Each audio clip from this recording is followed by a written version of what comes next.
This is the MeatEater podcast coming at you shirtless, severely bug-bitten, and in my case, underwearless. We hunt the MeatEater podcast. You can't predict anything. The MeatEater podcast is brought to you by First Light. Whether you're checking trail cams, hanging deer stands, or scouting for elk, First Light has performance apparel to support every hunter in every environment. Check it out at firstlight.com. FIRSTLITE.com. Spencer, the other night when we were on our live tour, do you remember what you asked me one night about podcast guests? I asked you who your white whale is. Yeah. Mm-hmm. And I said the wrong answer. Okay.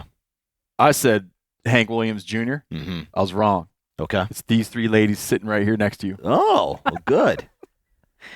Yeah. Yeah. Hold on, can you explain the Hank Williams Jr. thing? I mean, that's pretty cool. Well, there's a person that I want to have come on the podcast, but he won't come on the podcast. It kills me.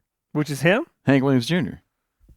Because he's always turkey hunting. Oh, I just didn't know that you had interest in him. Oh, yeah, big time. He fell off a mountain in Montana in the 70s. That's why he grew his hair out and wears the sunglasses. Oh. Scarred his face all up. And why won't he come join us? Always has some, well, not always. I mean, turkey hunting, whatever. I don't know. He's busy. Kills me. But we're doing this sports Atlas of the American Sportsman right now. Mm-hmm. And in it, we talk about sort of like where the greatest outdoor songs ever came from. And, of course, Country Boy Can't Survive is in that list. But anyways, I was lying. It's these three ladies right here. Join today. Now, we've talked about you guys before. We had an episode. We kind of blew the title. We used it too early. We had a title, Mauled by an Otter, didn't we? Oh, crap. Like, we already used it up. I think didn't we call it that? What did we call it? I think we can come up with something clever again. Joined today by Jennifer Royce, Stephanie Johnson, and Leila Pavolich. Who you guys became international celebrities Yeah. last summer for getting mauled by an otter. Yeah. We think there might have been two. Two otters. Hospitalized in a otter mauling. Yeah. Jen lost an ear. Part of it, yeah. Can you show everybody the ear? Oh, it's covered up in my... Like lost a good chunk of the ear. I realized I kind of oversold it the other day when I was telling Yanni about how much your ear was gone. I feel like it. Yeah, it's gone. So Like, I mean, a lot of it's missing. Yeah, a lot. Yes. I told there was a Yanni lot all more the there parts before. that kind of hang out are gone, but that's not true. Yeah. top I know. part's still there. I can still wear my earrings. It's cool. Hell yeah. Yeah. And for 20%, right? Would probably be a good. The doctors probably said. what gave you a percent of it? number. You know, you lost 30% of your ear. No, I think I lost like 50%. I would Oh, say wow. at least 40 or 50. And you got scars all over your face. Yes, sir. You got a tattoo I that have a says tattoo. FTC, which is an acronym. FTO, Steve. We're here to talk about Oh, otters. sorry, FTO, which is like Fuck the not otters. fight the otters, No, it's fuck the otters. not fish the otters. No. It's one of the three Fs. And that's the bleep, bleep, bleep. Yeah. And we're going to tell this whole story. But you have a sense of humor about it now. Well, yeah. That's what struck me when I met you. Why be upset about it? I have to deal with it for the rest of my life, so You're not going to put that otter back in a box. I'd if I love ever to. see it Thought again. about it. I mean, I had a really good run at it last time. So She my did. money is on me the next time I see that thing in the water. And you guys were all tubing together. Yep. Just you three? 9 months ago, was it August? Yeah, August 2nd. Okay. We're going to tell this whole, we're going to tell this whole story. And when I say we touched on it before, is we had a Montana game warden, Adam Pankratz, on, and we were talking about human-wildlife interactions. How obviously moose attack, you got a lot of moose attacks, a lot of grizzly attacks, but he was sharing that it wasn't unheard of to be attacked by an otter. So Corinne has here, did a little sleuthing. We talked about the IUCN recently, that bobcats are species of least concern, according to the IUCN. And the IUCN had an otter specialist group, okay? And they were able to find 20, please don't, I'm not trying to make otter hysteria here. 20 otter attacks worldwide from 2011 to 2021. Are you guys familiar with the giant river otter in South America? Yes. That sucker would have given you If a run you for your go money. down there, I'm going with you. Yeah. Those things, actually, maybe not. Those things are scary. I've seen those. Those are crazy. You'd have 0 ears. Yeah, I'm not here to talk to you if I'm in the river with one of those. Yeah, no. You'd Those have things 0 are like- ears What were those giant Those river otters ones. doing when you saw them? Yeah, good question. on the riverbank. They weren't Chilling? Yeah, but I mean they're 100 pounds, 75, 80 pounds. I mean they're They're huge. crazy. They're like this, and they got kind of a longer leg. They're a little more leggy. Not they're not like those little squat little. They got kind of a more of a They look like a seal with legs. Like those things. Oh, their body. Whew, scary. yeah. You don't like Nightmares those are made guys. out of those. Nope. A previous review from 2011 counted 39. This is according to the IUCN, International Union Conservation. Come on, Spencer. I was going to ask what it stood for. International Union Conservation. International Union for Conservation of Nature. Them fellers. Okay. Where I am in my notes. 20. Okay, I already said that. A previous review from 2011, so a decade earlier, counted 39 reports of violent human-otter interactions between 1875 and 2010. I think there you're looking at like what got reported and not. Now, Crin also goes on to say that an actress from the TV show Succession was attacked by a river otter last July in California. As her character or the actress? In her private life. How bad? It wasn't, she didn't lose an ear. I'll tell you that. No, you'd have heard about that. Yeah. That was a pun almost. Exactly. I could have, if I had another Dang. 5 minutes, I would have built that into a pun. Didn't was hear great. about that. Okay, we're gonna dig in big time with you guys in a minute, but first we got to do a couple things. So, there's a podcast guest we have on all the time, Met and Aaron. Now, Met and Aaron is with the Kent State University Experimental Archaeology Laboratory.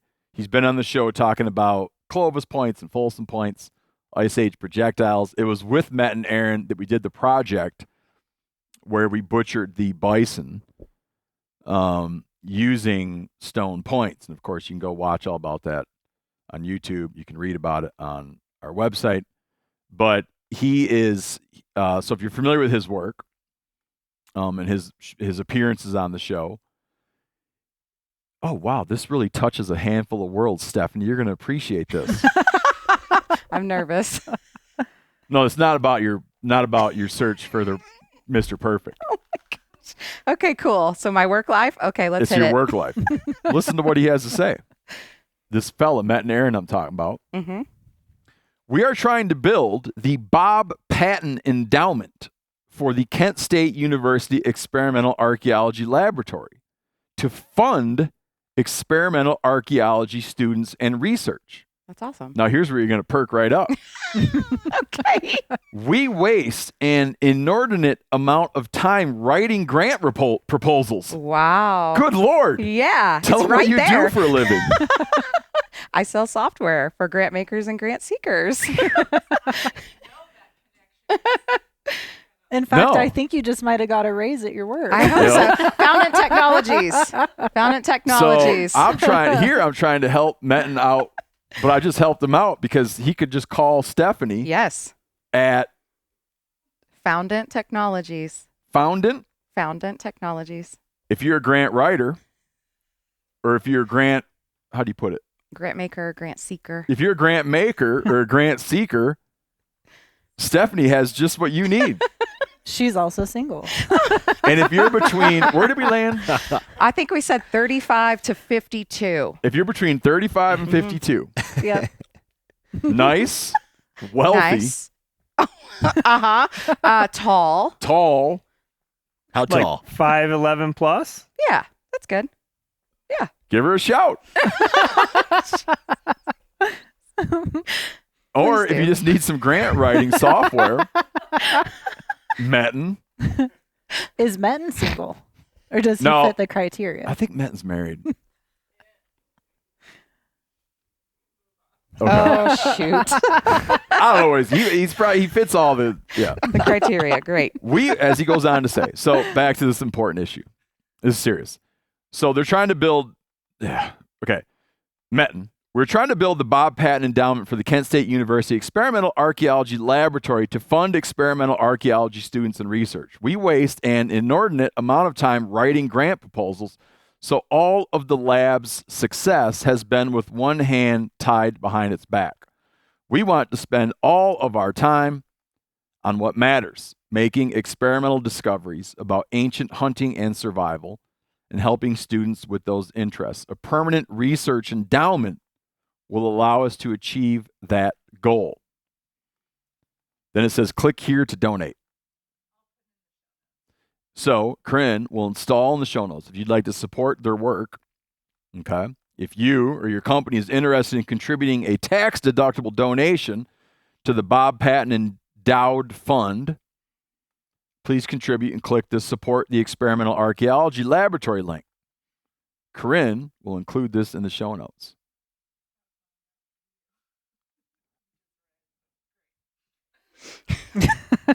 Hey, is that buffalo right there? The hole in its skull? Is that the one from that Can you project? see that in the camera, Phil?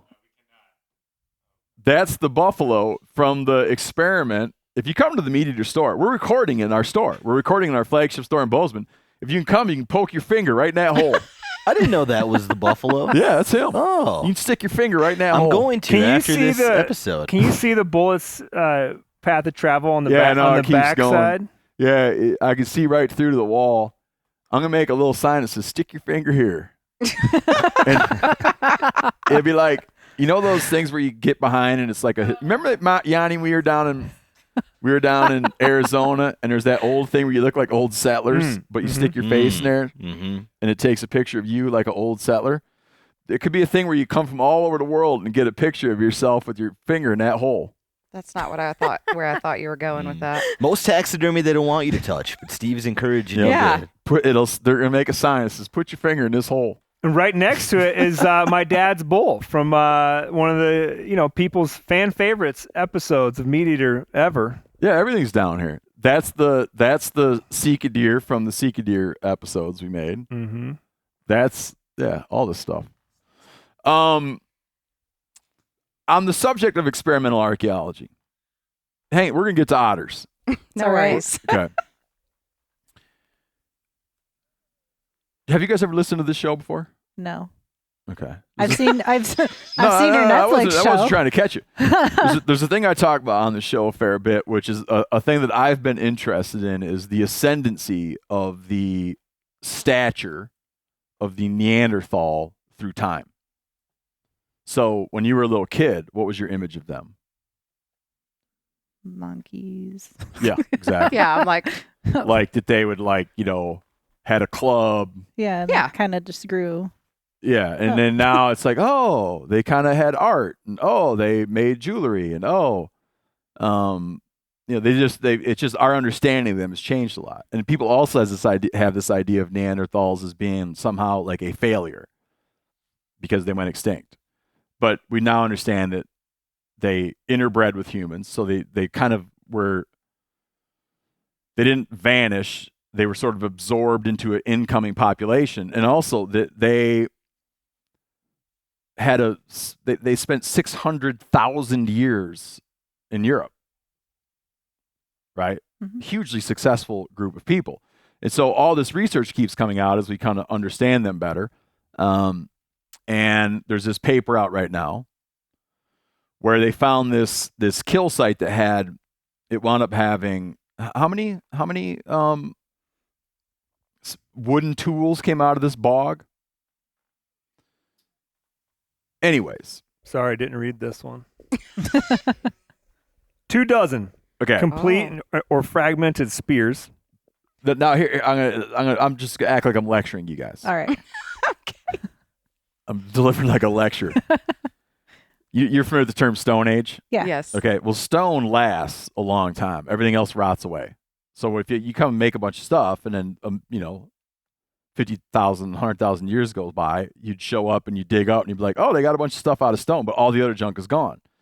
in this case, they're looking at all this Neanderthal woodwork out of this site where a couple dozen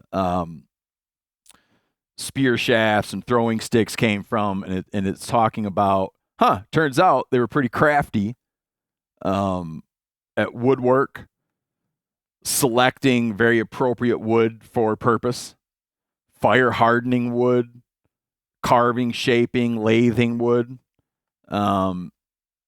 Just another touch point. It's like what you got on the wall over here. Yes, another touch point in the ascendancy of the Neanderthal from being like a guy with a club going unga bunga to, or whatever it was they said, to these like fairly sophisticated people who made art and had a varied diet. And then in some cases, they think that Neanderthals were actually divers because they see in they see evidence of strong evidence of swimmer's ear in the skeletons, which is a bone growth you get from regular exposure to cold water. So they feel like they were scallop divers. They weren't just frolicking in the waves, surfing like seals. Evidence that they were. I used to have a Unga Bunga test. This is a little bit off topic, but when before I got married, I was dating, and if I got far enough in the relationship or far enough in dating that I would go camping, I would have an Unga Bunga test, which involved like collecting firewood. You know how oftentimes you're getting big chunks of wood, and maybe you do or don't have an axe or a saw with you, and you just need to break it. Yeah. And I would assign, I would assign that task to, the prospective lady, and then see how she would handle the situation. And I called it the Unga Bunga test. Stephanie, how would you handle something like that?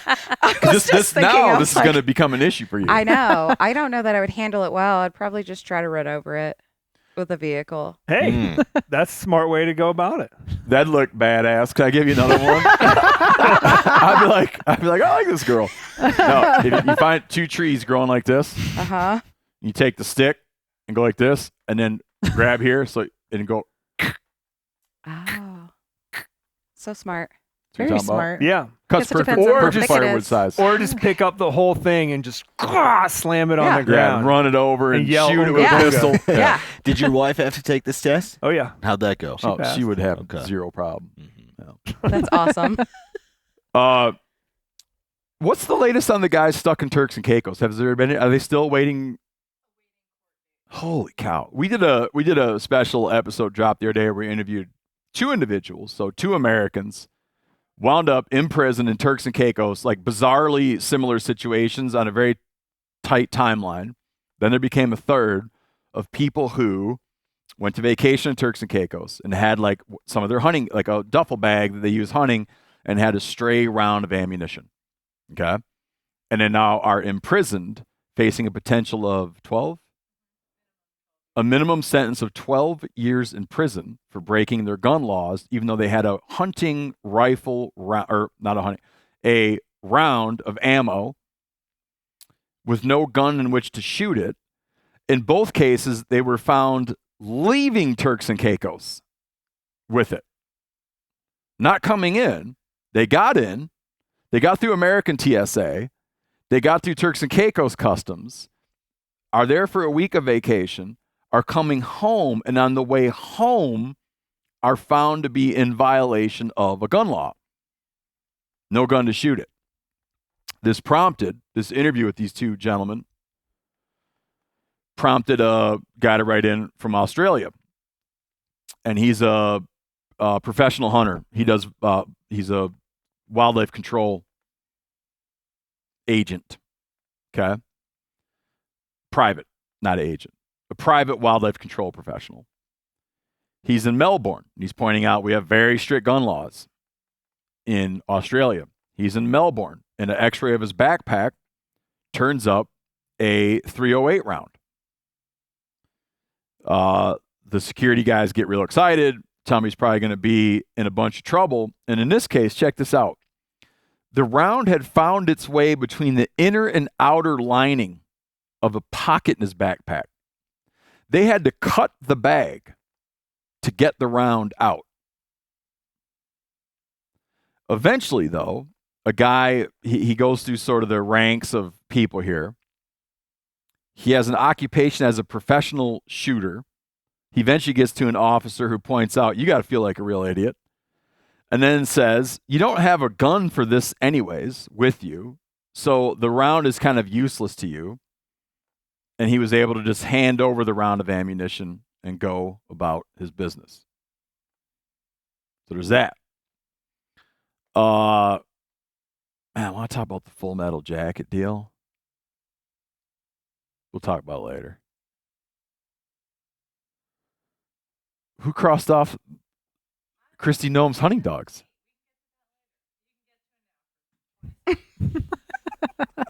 How aware are you of this situation? Not at all.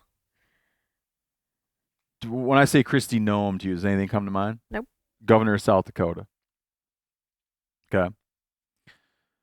I'm glad you guys don't have any idea about this. Mm-mm. The only Okay. reason I found out is because I happened to be in a hotel room late at night on Saturday, and Saturday Night Live cracked a joke about it. Otherwise, I wouldn't have known either. The governor of South Dakota was for a while there's widespread speculation that she was on the very short list of potential Trump VP picks. I did hear that. She has an autobiography as one who's angling for that level of political involvement would do. She comes out with an autobiography. In the autobiography, she talks about having a bird dog when she was a teenager, having a bird dog that couldn't be trained and that kept trying to bite people. So they put the dog down. Okay? The whole world has a shit fit about this. I point out that that's not upsetting to me. And not only that, I don't think that would disqualify someone from political involvement. I don't think so either. She wasn't a teenager. She had she had a daughter at that point. That's what I meant. I meant that. Okay, I don't know if the daughter was a teenager, but she had to explain to her daughter where cricket went. So Yeah, she wasn't I'm a like, teen. wait. But isn't this the story that she went out and shot the dog? She went out and shot the dog. Okay. Did you know that, did you hear about the dog named Commander? Yes. That dog has drawn blood on how many? Yes. Biden's dog Mm-hmm. drew blood on so many Secret Service agents that the dog got 86 from the White House. And now it's MIA. But it didn't go to just. I do not think. It didn't go to a I farm do in not rural think Montana. Biden. I don't think Biden took it out to the gravel quarry. No, I don't think so either. It's like, let me borrow one of them guns. Oh, God. So anyway, someone wrote into Spencer that if I don't say I was being sarcastic about every word I said, he will never listen to or watch anything this company puts out ever again. And how much sleep did you lose over that comment? Well, I don't Steve? remember what all I said, and I think I made some jokes because I was with a bunch of dog owners, and I made some jokes about bad dogs. I was being like 70% sarcastic, 30, but I can't say it every word I said because there's 30% that wasn't sarcastic. He lost enough sleep that he forwarded the email to Corinne, which Yeah. I was surprised by. Oh. I wasn't losing sleep. It just kind of got me. It made me wonder what exactly I said because I was mostly teasing guys with dogs who were there in the room. But I also said I don't think that would make it not eligible for politics, primarily because that would mean that everyone I grew up with would be ineligible for politics. Well, I mean, considering I grew up in Texas and there's all kinds of farms and farmland, and that's what you do. I mean, if an animal is not well, or I don't know how I'd feel about the situation with this dog, but you put them down to put them out of their misery. So You know what my buddy Doug Duran calls it? You don't need to know who that is. Okay. And he's outside of your My range? he's on the top end of your range anyways. Taller and shit. Oh, really? But when my kids are out there and stuff on his farm and things will happen, and he says, kids, that's life and death on the farm. Yeah, it's true. I also think it's okay, Steve, if you didn't grow up with anybody who's worthy of being the vice president. I can't think of a lot of folks that I grew up with. I'm like, yeah, that person should be second in America. Well, I like to think that command. everyone I grew up with should be vice president. Okay. No, I'm joking. I'm Okay. joking. I just don't think that should knock you out of running. And I think, in fact, like, if you're an American patriot, and I am, what is it that you love? Like, it has to be that you love, like the source of your love needs to wind up being, it's like the landscape, sure, but there's like a thing. The source of your love would need to wind up being like a thing you can point to. And I would argue that it's the Constitution and the Bill of Rights. That's like that's the foundation of it. Mm-hmm. You know, I just bet you a lot of those fellers had that happen to them with dogs and whatnot. Governor's tags. I'm going to talk about this. This is the last thing we're going to talk about. It's okay. A really good letter came in from Ben Long, the writer Ben Long. We were talking. I was saying in all of the areas of wildlife politics that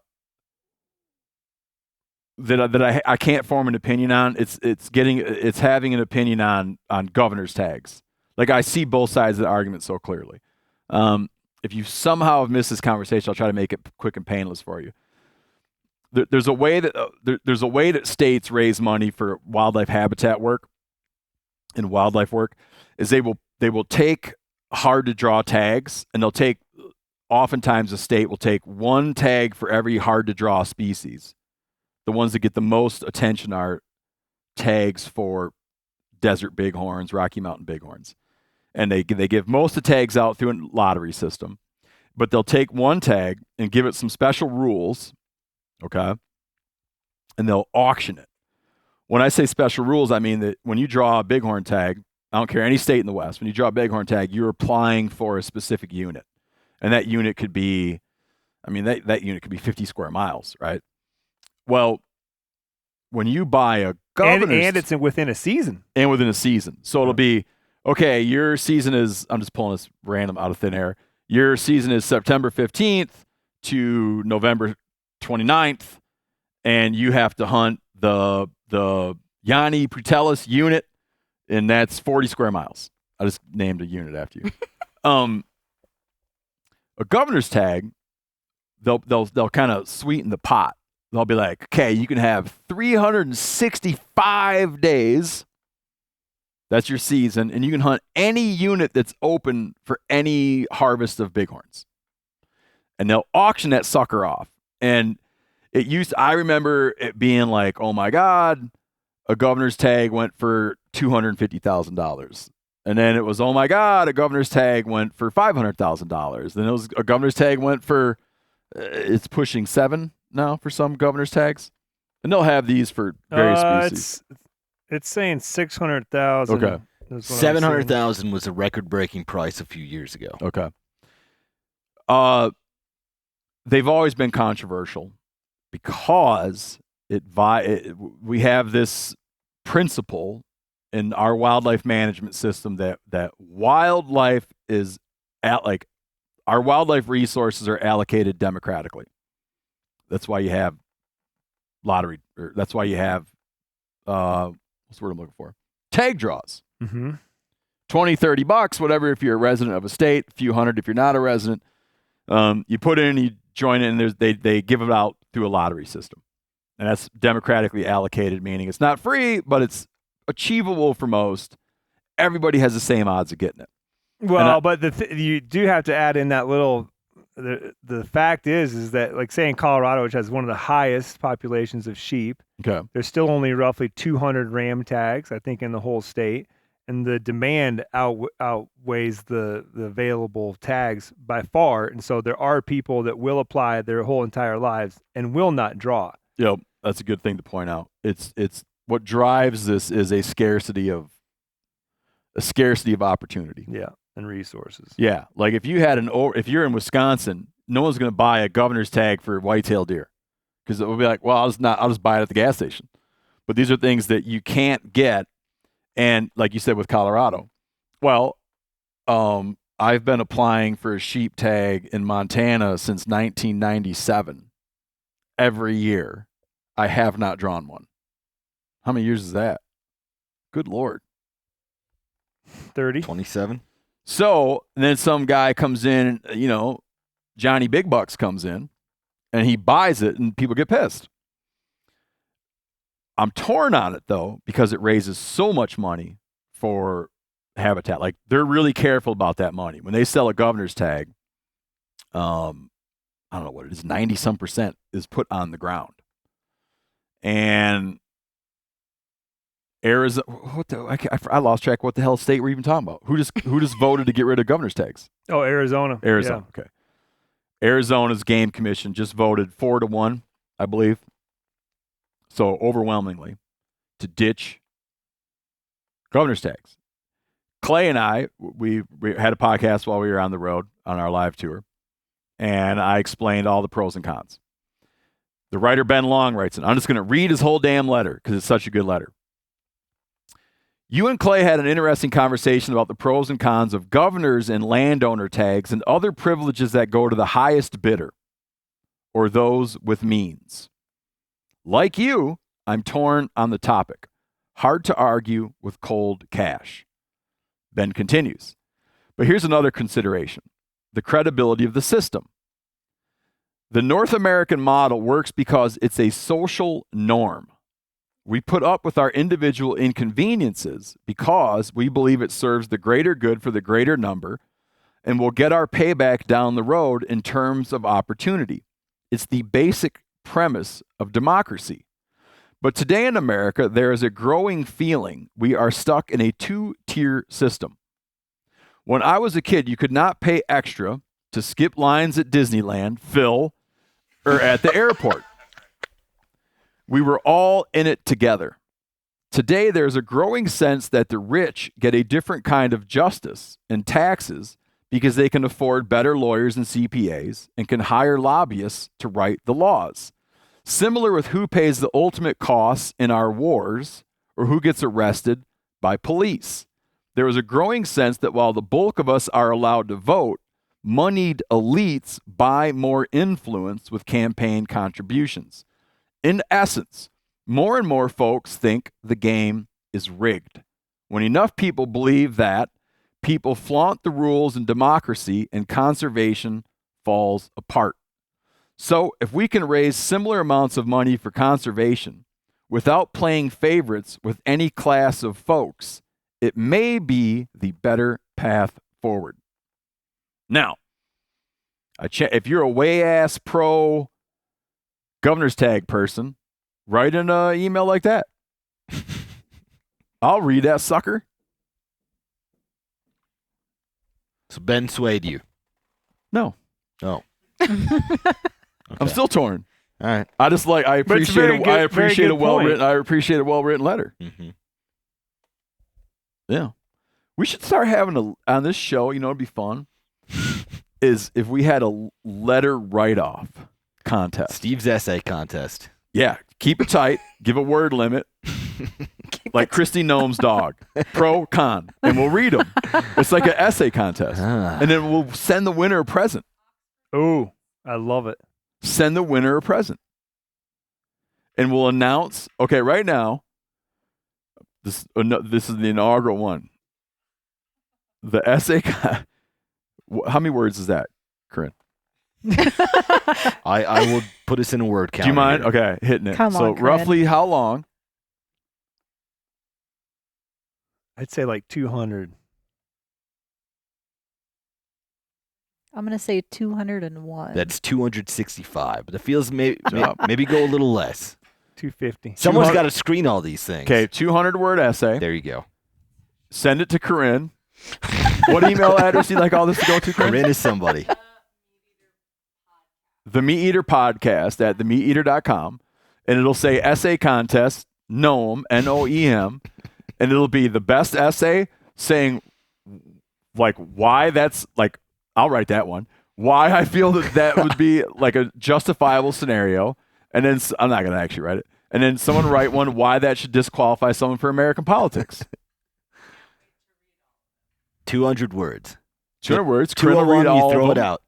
She'll send feedback on all of them. Yeah, that with She'll everything edit else them you all. do. She'll work with you on your edits. No. No, there should be no editing in an essay contest. Yeah. No one edited. Did you edit Ben's? Ooh. Ooh. Well, he's a professional writer. Like, I Married. don't have to worry about that. Married. Yeah.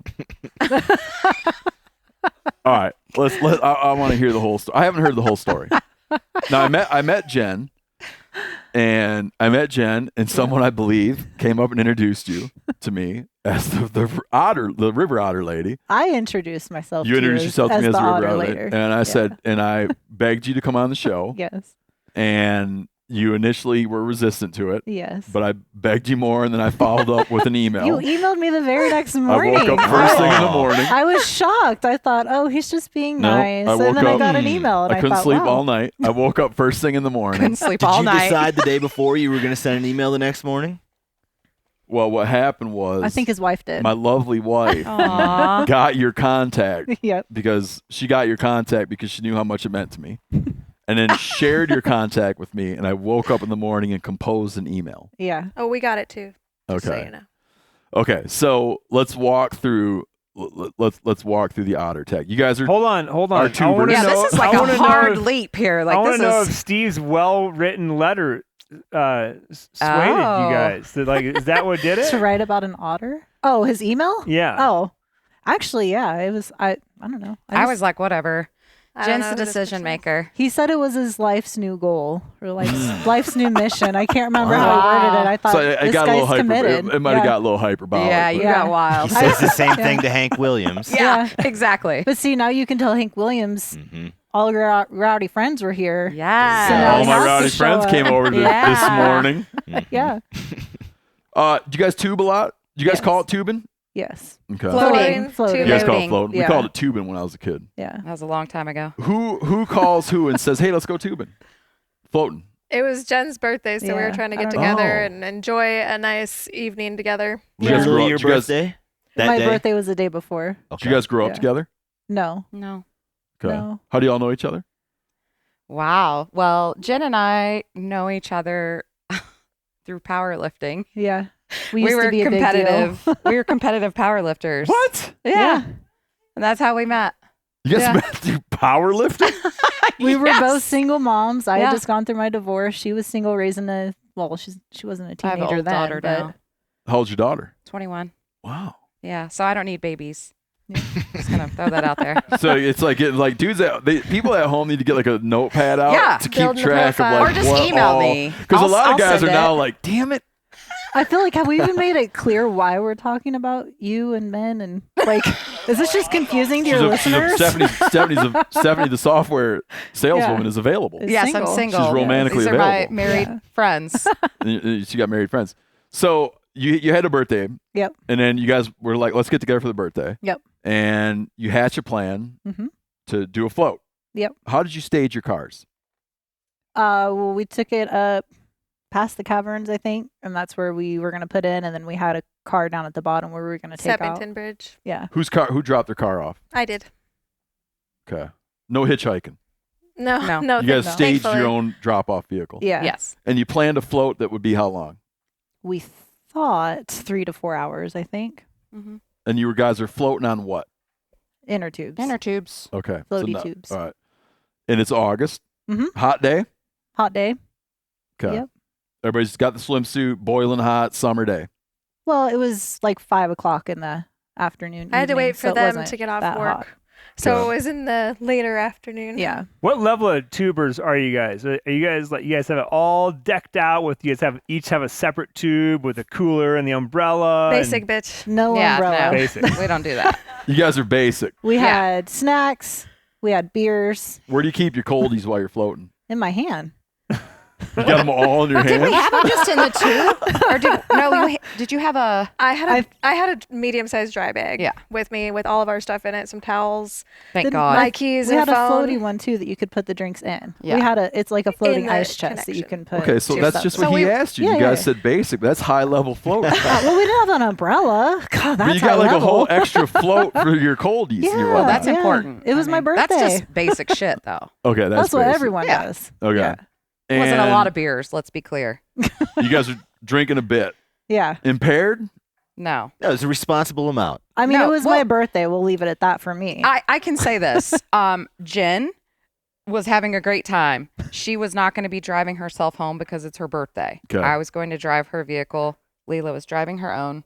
And so the two of us, Jen wasn't drunk by any means, but we She's were the allowing birthday her. girl. Yeah, and you we're guys are allowing her the driving freedom because it's her birthday. Yeah, we're allowing her the freedom to do what she wants on her birthday. Yeah, So. that's great. And you had I got you. Yeah. Okay, walk me through the story from there. All right. So we walk our tubes out to the river, and it's probably like 5:30, I think, by then. And we're kind of like, no one else is out here. Do we still go? Do we not? And we were just like, Why would you F not it. go because no one was out? I don't know. It just kind of. It felt weird, honestly. There was like an ominous feeling in the air. It was a little late. Yeah. Later than Oh. I think we anticipated on being on the river, but it's still daylight out. So. And we had seen, there was a couple in the parking lot, and you could tell they were like packing up to leave. And honestly, I thought, it's an afternoon float. I mean, people do midnight floats all the time. So it wasn't something, I was kind of like, yeah, it's weird. No one else is at this spot. But I thought, yeah, it's okay. Like, let's just do it. So what was throwing you off was that you had kind of missed your window of opportunity. Well, not necessarily, but normally we go out to the Madison and Mhm. there's a gazillion drunk college kids and, there's families and whatnot. And then this was the first time floating the Jefferson for me. And it wasn't the Madison. There was less people. And I think that's what caught me off guard is Also I didn't- nice to be by yourself. and that's why we went. We didn't want to be with a bunch of other people. We just wanted to go celebrate my birthday as a group of 3 friends. Got it. Not deal with drunk drivers on the road, not deal with, hooping and hollering of everyone else. We just wanted a nice, peaceful evening on the river. Okay. So you get going. You make the call. Let's go for it. Yep. So we're floating, I don't know, it was probably 2.5 hours or so in. And we're just having a good time. And we were, we're tied together too, right? So we're sharing an inner tube with the two of us. She With was the beer. facing this way and I'm facing that way with the beer. She was in a single float, but we were all tied together. And so I had been chatting with Leila, or just my direction was towards her. And when I turned around to Stephanie, I just saw this thing in the water. And now if I don't have my glasses on, I can't see very well. Just throw that out there. So true. So at first I was just kind of like, what's that? And then I realized it was an otter. And Doing what? it was just like creeping up. Like it wasn't splashing. It wasn't Subsurface or at the swimming. surface? At the surface. Like Okay. its head and its body was on top of the water. But you couldn't see its legs moving around or anything. Like it was just kind of cruising right up. Yeah. And at first I'm thinking, wow, this is really effing cool because otters, this sounds ironic and like a joke now, but otters were my favorite animal. I had knickknacks Whoa. and stuffed Like, animals. Is that like if I'd have gone to you, Yeah, when's your birthday? August 1st. Okay. If I had gone to you July 2023 Hmm.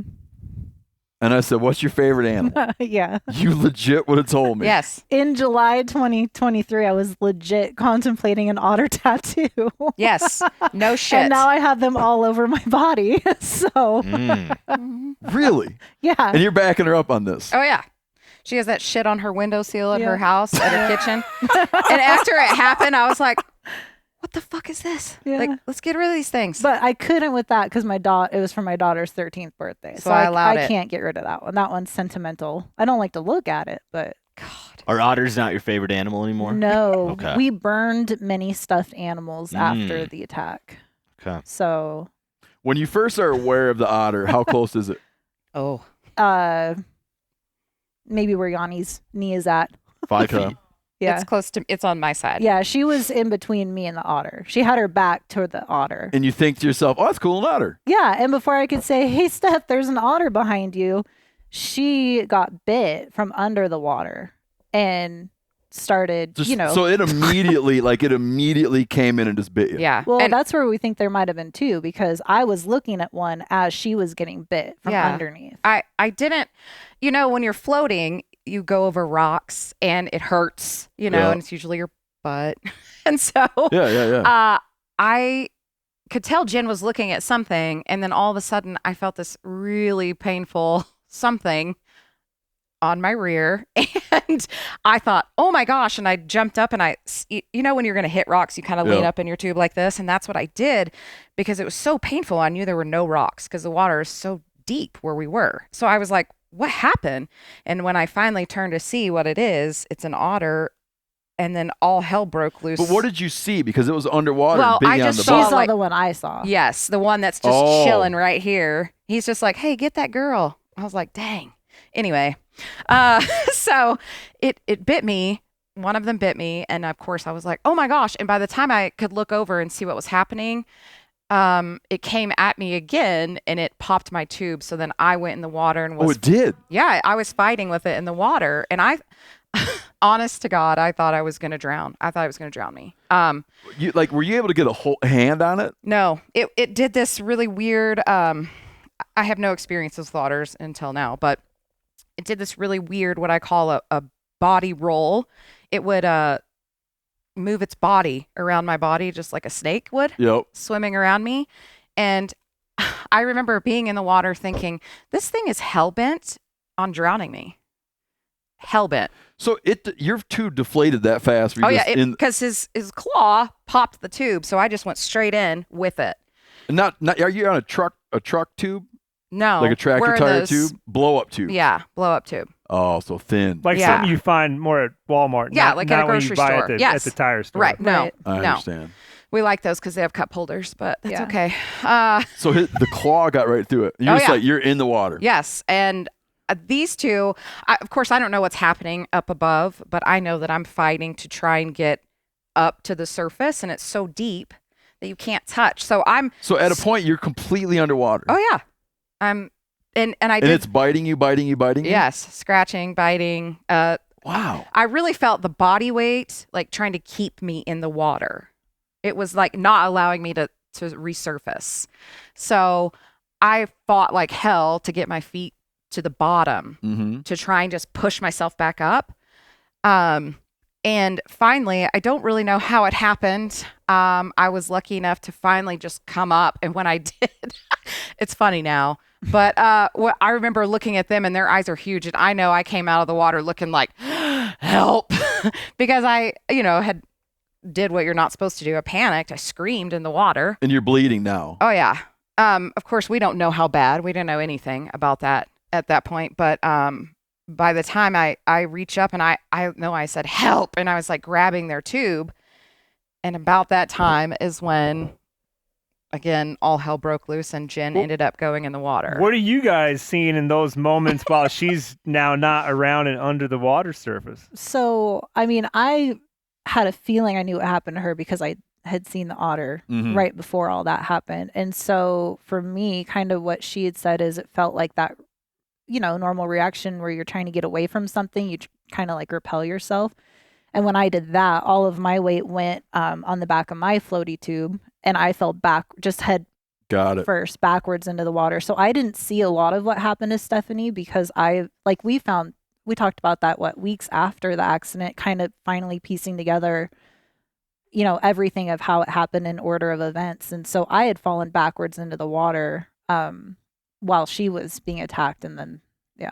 Have you guys fallen on calling this an accident?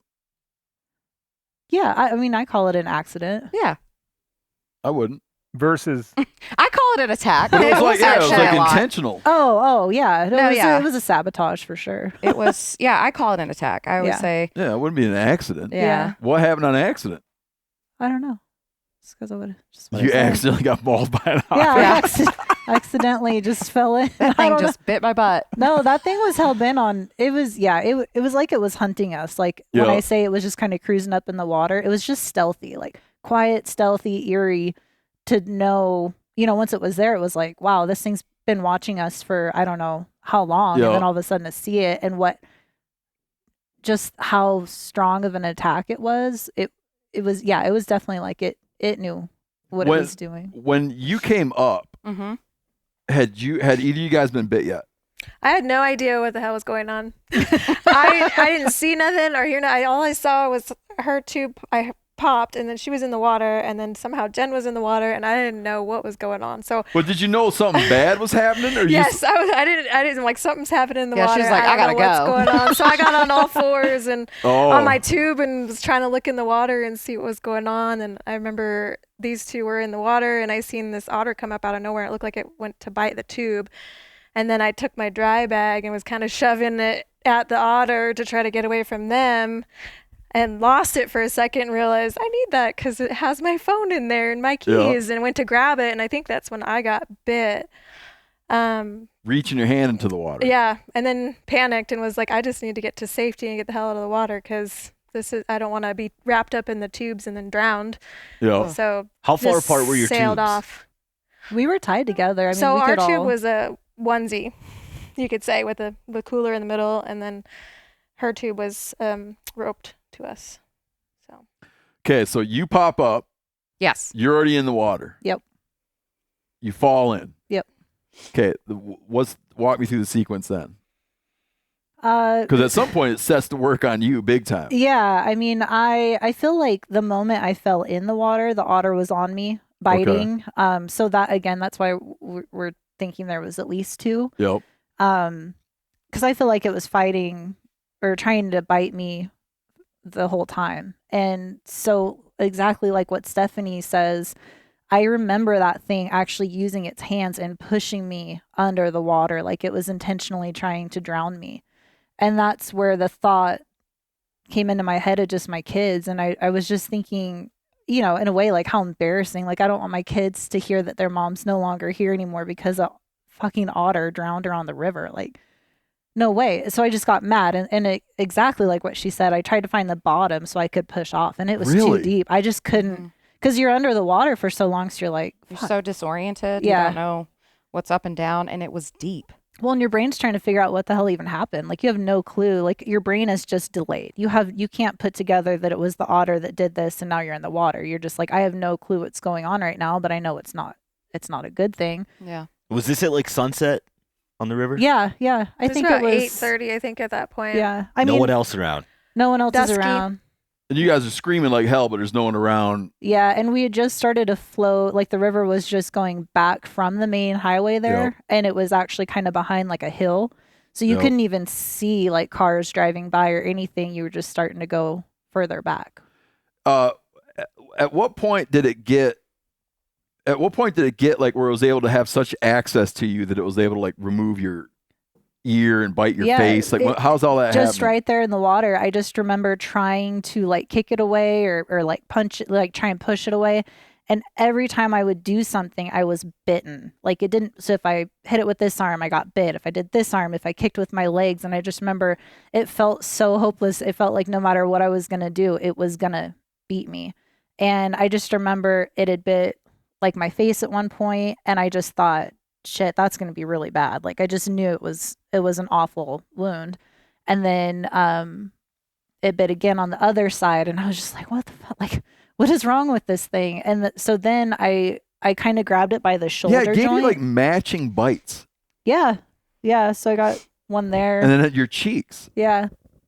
Were And then your eyes both- open underwater? I don't remember. I don't think so. It got both my ears too, actually. So yeah, it was. Were you ever able to get a hand on it, or there's just no way you're going to get a hand No, on that thing? I grabbed it by the shoulder joint, thinking if anything, I can hold it away from my body. Yeah. At least I was thinking away from my face, so I can maybe try and swim backwards. And so when I did that, I was thinking I'll just sacrifice my arm, like whatever. So I held it back, just straight arm as strong as I could, and kind of like swam backwards just to get my feet under And you me. actually were able to get a grip on it. Yeah. Yeah. She did. And I had no clue where these guys were. Again, like left, right, up, down. You have no clue. You're so disoriented and the chaos and everything. And so I just got to the nearest shore I could to get out of the water. And when I got to the shore, I remember I was on my So that hands and technique knees. worked though. You swam holding the otter all the way to shore. Yeah, I was mad. And was he still she, probably Yeah. female? Well, do they think it's a female or? I thought it was a female. I don't know. I yelled at it like it was. but- When you got a grip on it, is it still able to maul you when you got a grip on it? Yeah, I think that's when it was biting, because my right arm has more bites here on the front or on the lower arm. I think it was definitely still, but I remember it kind of going like. I remember at this point, I make it to a rock in the middle of the river, and so I'm watching her to see what's happening.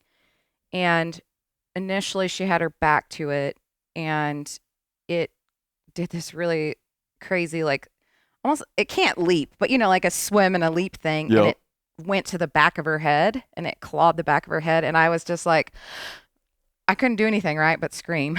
So I was screaming, and that's when she turned around, and she just grabbed it, and she was holding it like this, and it was still coming. It was trying to get her, but she was holding it, and she was stepping backwards, trying to find her footing and to get on the shore, and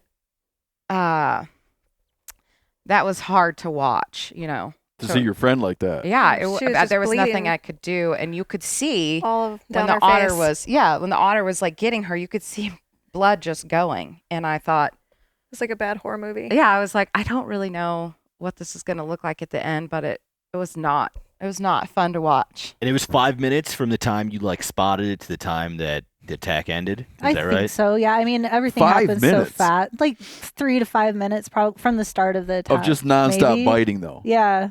Yeah. I don't know. I mean, again, it's hard to keep track of time. Yeah, but I don't know either. it felt like forever. Maybe it wasn't quite that long, but When you hit the bank, or I guess it just explain, like, try to explain how it ended. It ended in what way? Yeah, so I got to the bank and I was kind of crawling on my hands and knees, and the thing was hooked into my head at that point with its claws. Like I have scars in my hair. But you still or got a my grip, head or you also. lost your grip on it by then? It was underneath me at that time, and you're Explain- gonna bleep stuff out, right? I don't understand what you mean. So, well, it was kind of like I'm on the ground, and it was kind of down, like it had fallen in front of me, Yep. and I just remember yelling like, "You're not gonna get me, you." Sorry, bleep, bleep, bleep. Because that's why I said I thought it was a female. Yeah. And I just remember turning and it kind of like swam off. But she said when she saw me getting out of the water and it was hooked in, like down to my lower back, it still wasn't even out of the water. Yeah, I mean, you could- And that's, I don't know how long. Its but- head was probably at least to your shoulder, and when she's standing, you can see her waist, Jen's waist, as she's like trying to get away, and you still can't see the bottom or the tail, the start of the tail to this thing. And so I thought, oh my gosh, this thing's huge. And so I was shocked and proud that she was able to hold it. So it was just trying to get out of the water. I just remember trying to, because it was a straight up bank right there. And I just Oh, remember okay. thinking I had to get up that bank and furthest away from the water as possible. And at that point, still, I didn't even know that they were on the other side of the river. Yeah, you wound up So- on the not, like, if you imagine this, The not great side. yeah, so like just yeah. for listeners' sake, Yeah. like pretty much every large river in the West, it's followed by a road. There's a Mhm. highway on it, Yeah.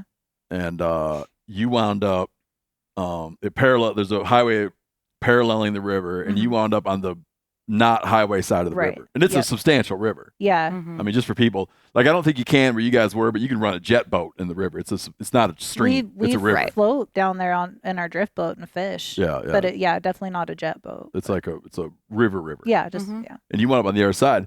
Mhm. And that's, I must have maybe read about in the news the next day. I just remember reading about a life-threatening injuries from an otter attack and being like, what? Yeah. I think that's everyone's reaction. Yeah. Everyone. I called my dad and I was like, hey, have you heard these stories about these girls that got attacked by otters? And he was like, yeah, that's crazy. And he kind of gave this laugh. And I was like, that was me. And he was like, oh, shit. I was like, yeah. But that's everyone's reaction, I think. When we called to tell my husband, he thought we were all drunk and playing a joke on him. And we were like, no, like I actually almost just died, honey, from an otter. Yeah, so you get to the bank and all of a sudden it leaves. Yeah. You got to be a bloody mess, though. Oh yeah. I had no clue where the blood was coming from. I just remember I kept spitting it out of my mouth, and like I thought maybe it was coming from my mouth, but I think it was just running so much down my face nonstop. So I was trying to breathe, like, cause it was blocking my nose, my mouth, everything. And I just kept trying to spit it away. So one of you was on a rock. One of you was on one side of the river. Was the Yeah. other person on the other side of the river then? Yeah. So all three of you were spread out afterwards. Well, Yeah. Steph was just below me. I was up on where the railroad track was, on the bank there, and she was just a little bit off into the river, standing on a rock there. Because all I could think about was get out of the water and as far away as possible, and then reassess the situation. Yeah. And how she did you was- guys get back together? I At the didn't see them hospital? until Yeah. the hospital. Okay, so what happens then? I spent 53 minutes on the phone with 911 and trying to. I used my phone with a light because it was pretty dusky and dark at that point, and I just seen ambulances driving back and forth, and I could hear them, but they couldn't see me because we're on the other side of the hill. So I ran, I don't know, maybe 1.5 miles, 2 miles down the train tracks to get attention to somebody, screaming at the top of my lungs. But you knew where they were. We could see them. Like you knew everybody's out of the water. Yeah. And it was dark now. Yeah. Yeah, it was getting very and you dark. You called 911. Yes. And she'd been throwing rocks in the river. Well, she near wanted to get Stephanie to keep the otter, because we didn't know where the otters were. Yeah. And when even getting out a little bit, it was like there's no way she's going to get back in, not knowing Yeah. where they were. And you reached 911 on your phone. SOS, thank God. Well, that's what you You used. didn't have service where you There were was at. no Oh, you're kidding me. No. Tell me how that goes. I've done it on accident, and then you get like the reminder, like seriously, and I was like, no, sorry. Yeah. I had a small minute of panic because I was like, "There's no service," and then I'm like, "Oh shit, SOS." And And tell everybody what you did. I'm just so people know. Like I've never done this before. It's kind of hard to remember. I'm sure I probably just pushed the side buttons on the phone and just said. Usually it comes up SOS or like emergency. So and you always go I like, just "Oh my clicked God, on that. no!" And That's what normally happens. And this time she was like, yes. and I got somebody. Really? The 911 dispatch, and then they And you said what? sent me out. But there's an otter attack, and I don't know. We got 3 and a gal that's severely injured, bitten badly on the other side of the river. I still got another gal in the river, and we all been attacked by otters. Yeah, and you're an like I guess we missed it. I didn't. We talked about this before we started recording. You work in an emergency room. I do. Yeah. What's your role there?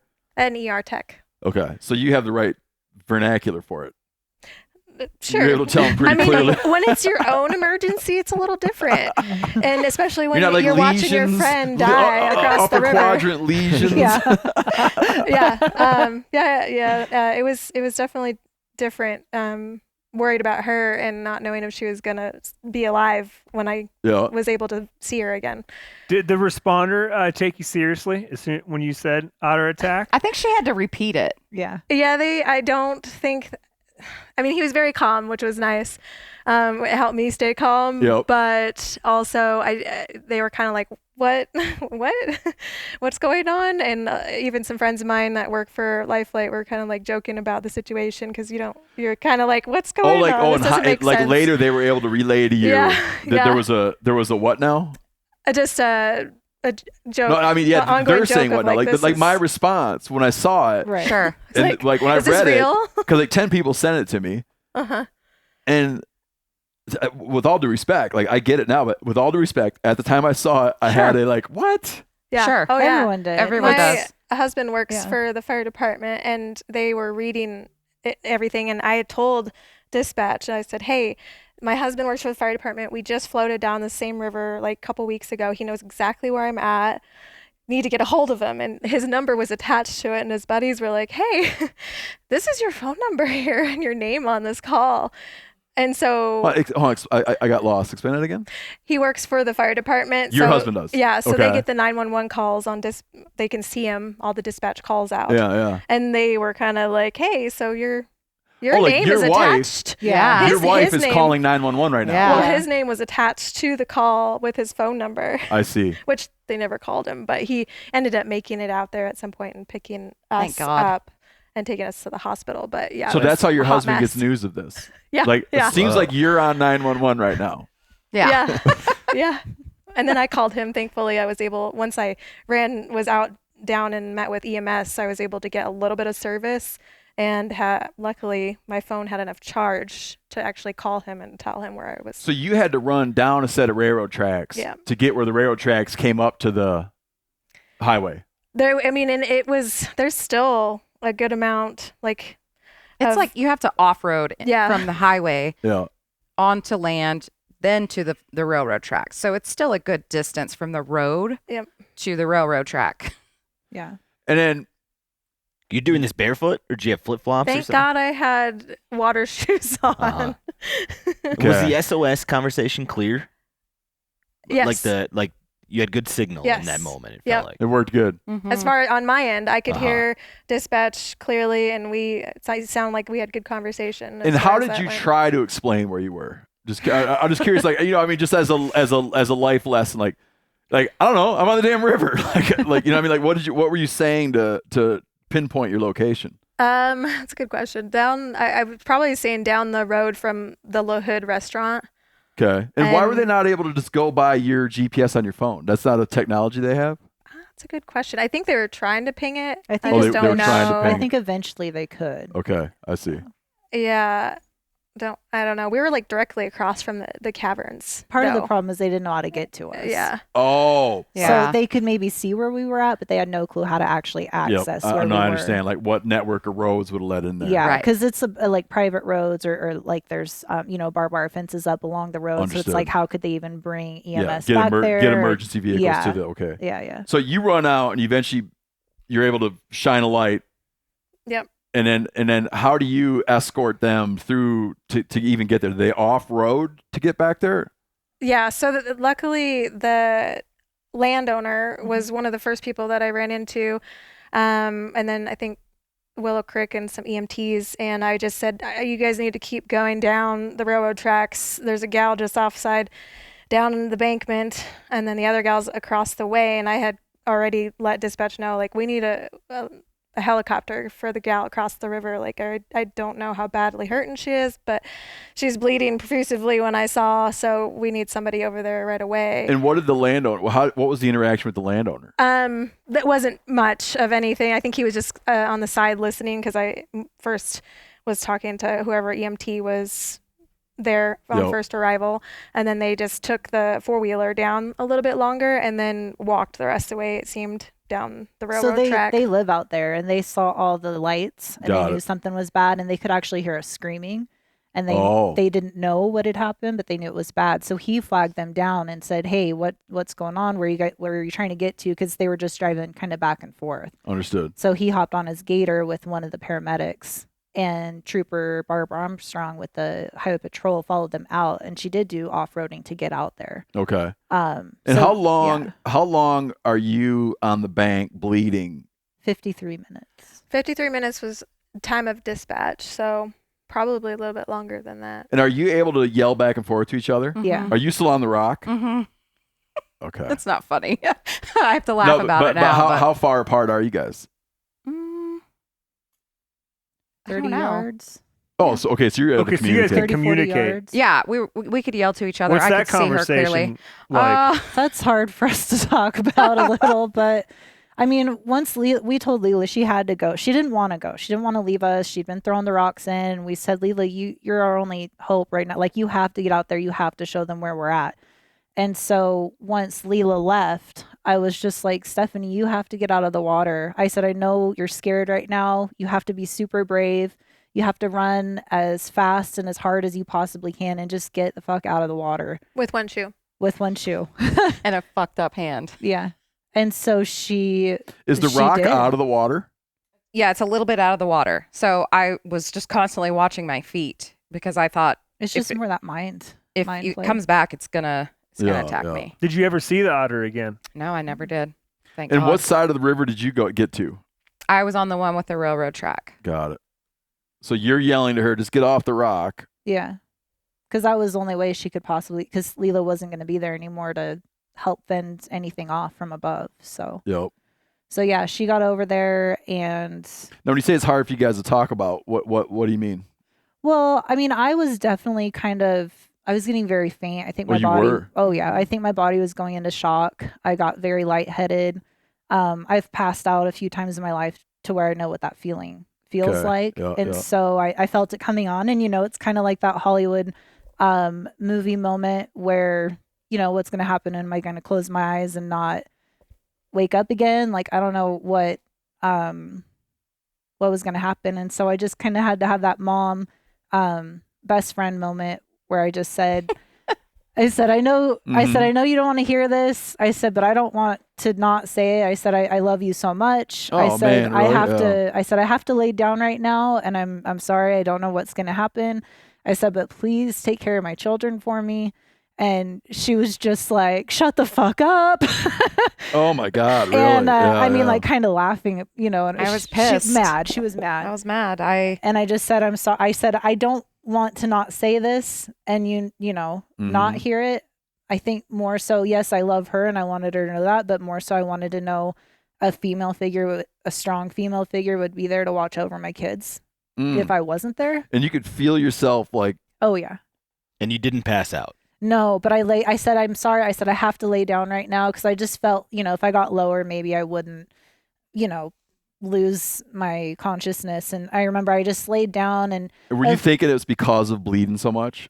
I just thought I was going to die. I mean, that's what your main thing is, like you just yeah. too much blood coming out of you. Yeah, I just thought whatever Now injuries you just I had. freezing cold by then? Yeah. I can imagine when the sun sets and the temperature goes down so Well, much. and we're wet, my hair's like everything on my body was on my clothes and everything. And so I had taken my shirt off because I floated with a shirt over, like a tank top. So I took my shirt off and I just held it up. I knew both my cheeks were toast, but I held it up to the side that I was going to lay on and just kind of put pressure. And I remember I was just trying to focus. It was still light enough. I could see like some grass blowing in the breeze in front of me. And I just stared at the grass blowing, trying not to like close my eyes.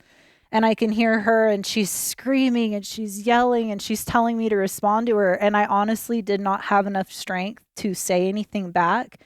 And in my head, I felt so awful because I'm thinking, fuck, she thinks that I just died. Yeah. Because I'm not responding. So I would just try and moan. I would like every now and then I would just try and make some kind of a noise so that she knew I was still like there. Oh, God, man. And then she what a like just Should we need awful tissues, situation. Corinne? Yeah, I was gonna say sorry, yes, now, huh? No.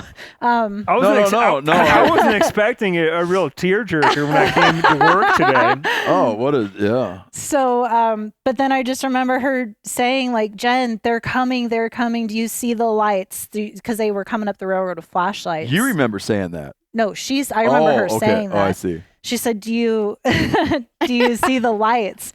And I just remember kind of like, I don't know, in a way it feels like you're super drunk. Like your eyes they can't focus. It's like everything's blurry, but I could see the light and I instantly got so reinvigorated. Like I had this adrenaline surge or something where I felt so hopeful that someone was coming because I had heard enough from the conversation she was having that the helicopter couldn't land until someone was on site with me.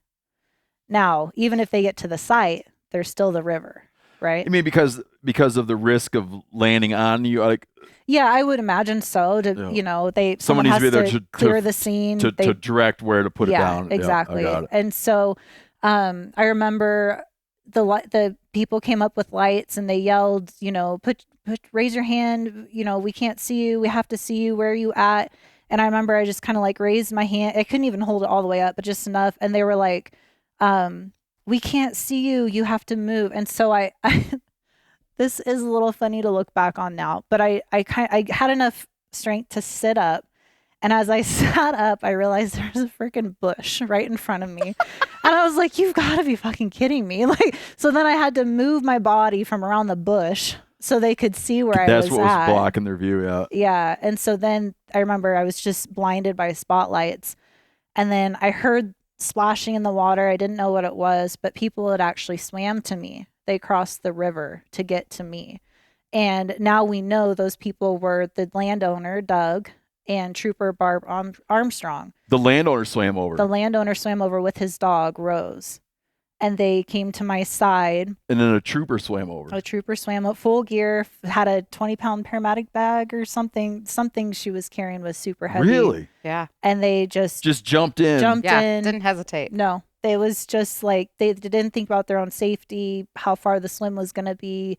They knew the chance otters were going to be there, but they swam to my side and it feels like a matter of maybe 30 seconds. They were with me and I just heard the chopping noise of the helicopter. Oh, you're kidding me. And it landed. Like I thought it was going to land on me. Like not that I was fearful, but I mean, he was so precise, the pilot.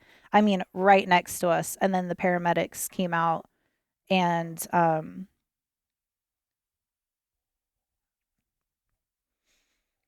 just felt like I was going to be okay. Yeah, for sure.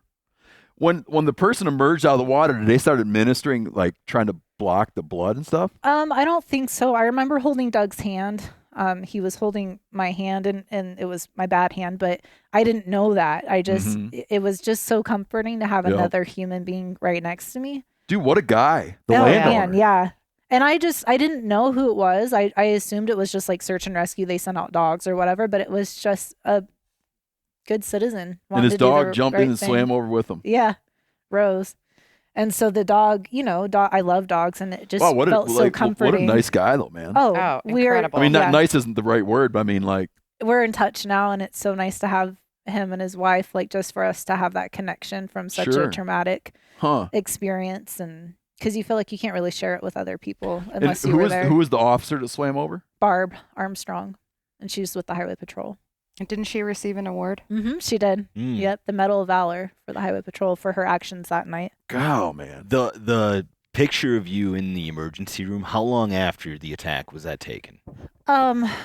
Probably 2 hours. 2 hours, and it was I mean, I can't imagine what you looked like in those first 30 minutes afterwards. Yeah, Like, 'cause 2 hours you were still that was after they had like been washing some of the wounds Crazy. and stuff, and I just remember feeling like I was getting drowned by the saline solution, or you would know the technical Are you okay if we term. post a photo again when this comes Yeah, out? Yeah, and that it's- was 2 hours after the attack happened. Yeah, I mean, I was I like, had which one is it? people have commented that it looked like a grizzly bear got a hold of my Yep. face, or a lot of comment, and it and that's why the initial shock, where you're like, what, an otter? Like you think, Yeah. oh, maybe it's going to be a little bite or something, and until I think people saw the photos, I don't think they actually understood like how severe of a not accident, an attack it was. When I met your husband, you guys were laughing about a detail of the story. Yeah. Is that they had given you a bunch of pain medication. Yeah. So you were kind of loopy. I was super loopy. And a friend of yours. Yep. Her Call- husband. Okay. Oh, so your husband. Yeah. Your husband, like, okay. So Jen, your husband is away He's for in work. Maryland. Yep. He's in Maryland for work. Yep. Leila, your husband, calls him 2 a.m. Yeah. 2 a.m. their time. Probably Yeah. about that. Yeah. Yeah. It was And about she's in the midnight here. background laughing. Yep. And your husband's saying, oh, they were attacked by an otter. Yeah. And your husband is pissed. Pissed. Yeah, because he's Because he thinking we're playing hears a you in the joke. background Yeah. laughing. He knew that we were going out for my birthday. He just assumed we, had a few too many beers. And for some reason, I don't know why he would think we would do that to him, but he thought that we were calling with this awful joke. And, of course, he's also just been woken up at 2:30 in the morning. And he It's- told me at a point, he said to your husband, Yeah. he said, you are jeopardizing our friendship. Yes. Yeah. Yes. What is going on? And he's like, man, I don't know how to put it. They got attacked by an otter. There's no other words to use. Yeah. We're in the hospital. Yeah. They're She's attacked just by an feeling otter. good.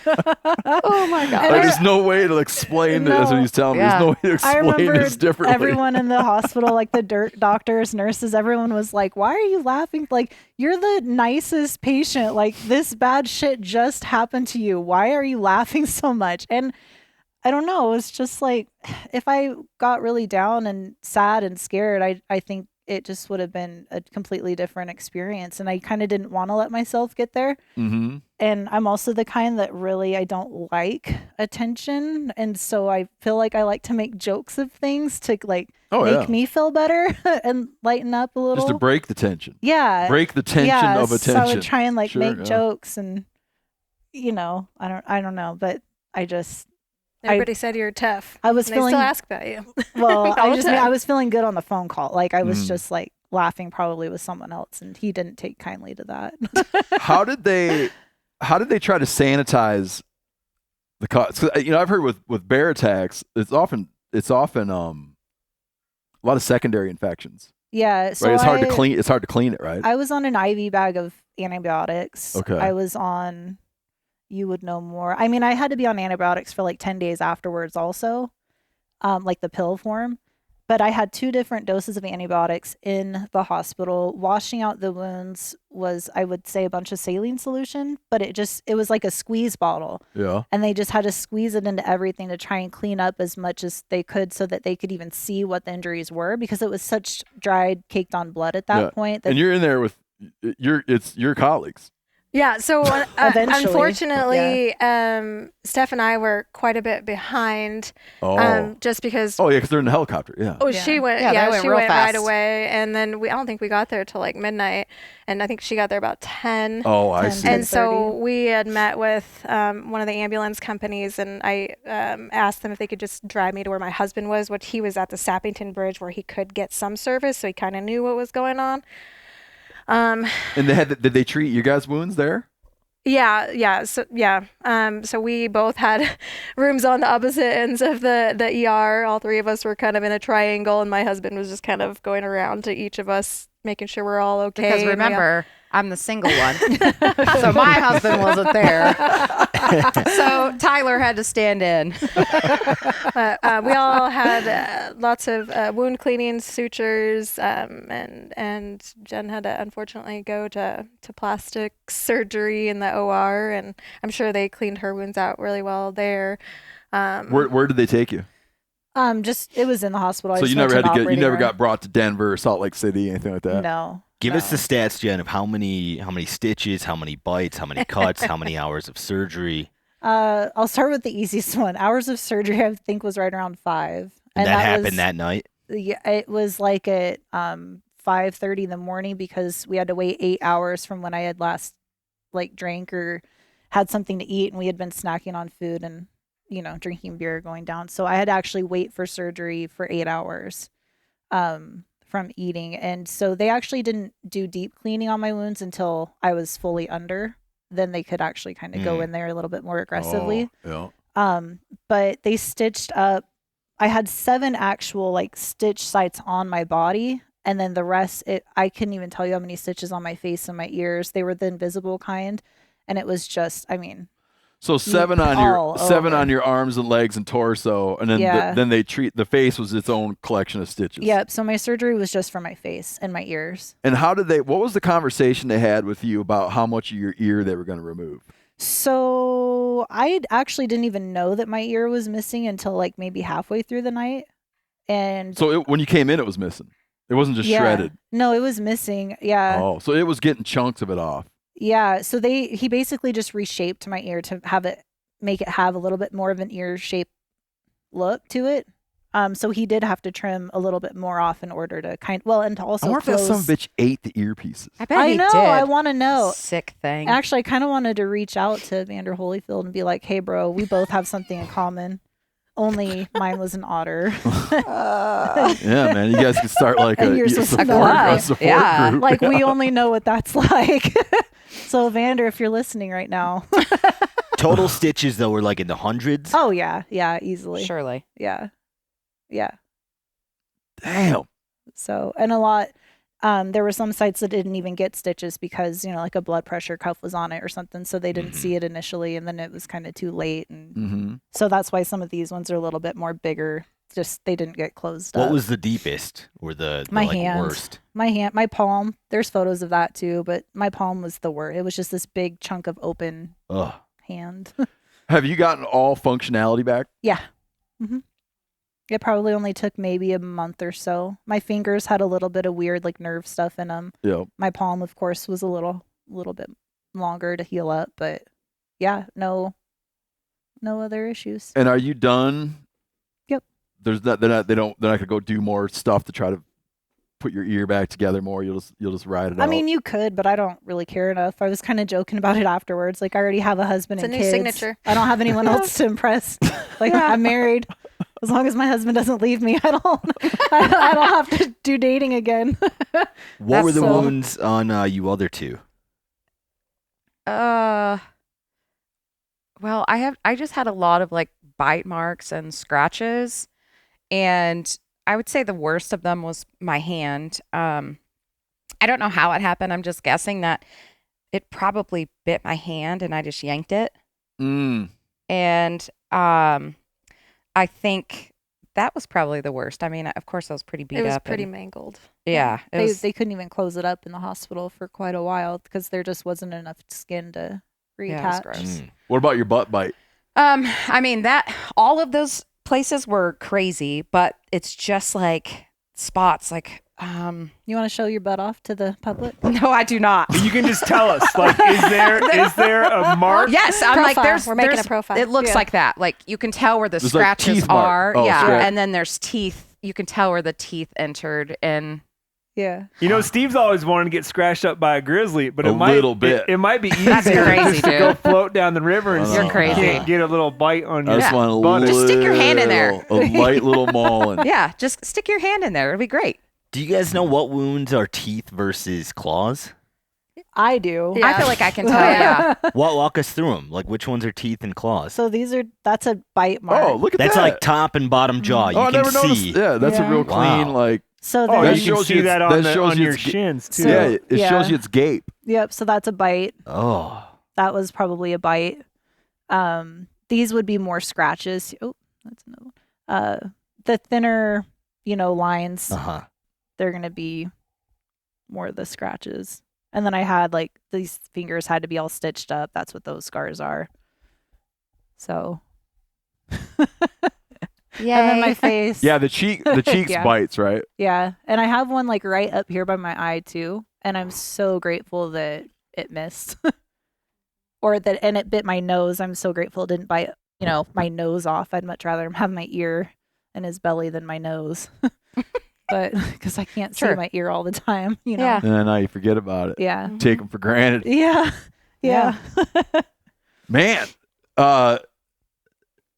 you guys are like inseparable now, or do you have like how did it change your attitude about each other? Was Yeah. there ever was it always like cohesive Yeah. and how everybody Yeah. responded, and Yeah. I mean, we were already friends I before. think we got a deeper bond. Yeah. everybody had Definitely. everybody had a laugh attitude. Yeah. Most of Maybe us. not in the very beginning, but now. I think I struggled a lot After the fact. Yeah, I did. It just, obviously wasn't a great experience because of my friend and the things that, Leila had to leave us, and the two of us, the conversation that was happening back and forth.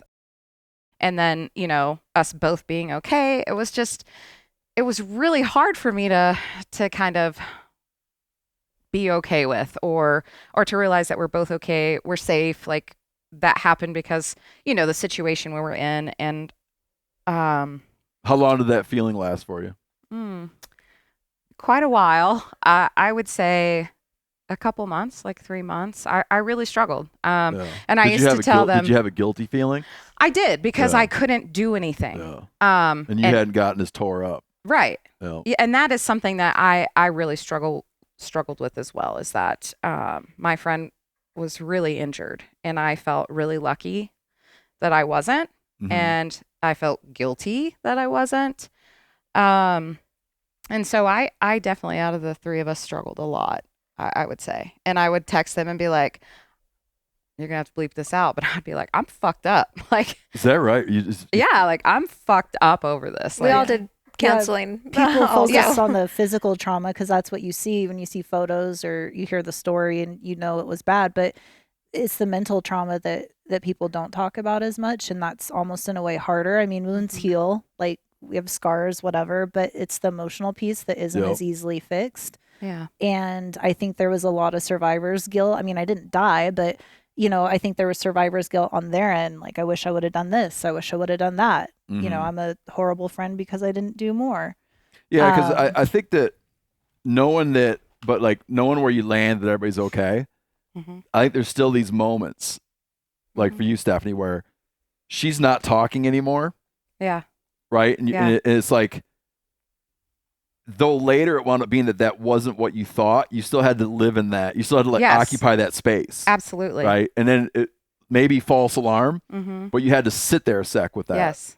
You know what I'm saying? Absolutely. We had a thing. No one even got hurt, but we had a run-in with a bear one time, and there was just a fraction of a second. There was a fraction of a second where I thought to myself in slow motion, I was like, life will never be the same again, Mm-hmm. and something really terrible is happening right now. Yeah. And then it all of a sudden wasn't. Right. Like, life was the same, nothing terrible happened, but that fraction of a second Yes. was emotionally very impactful. Absolutely. Total false alarm, Mm-hmm. but it Taxing.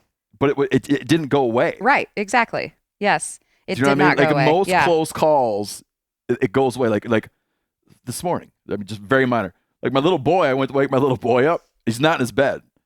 He's playing a game with me where he's hiding.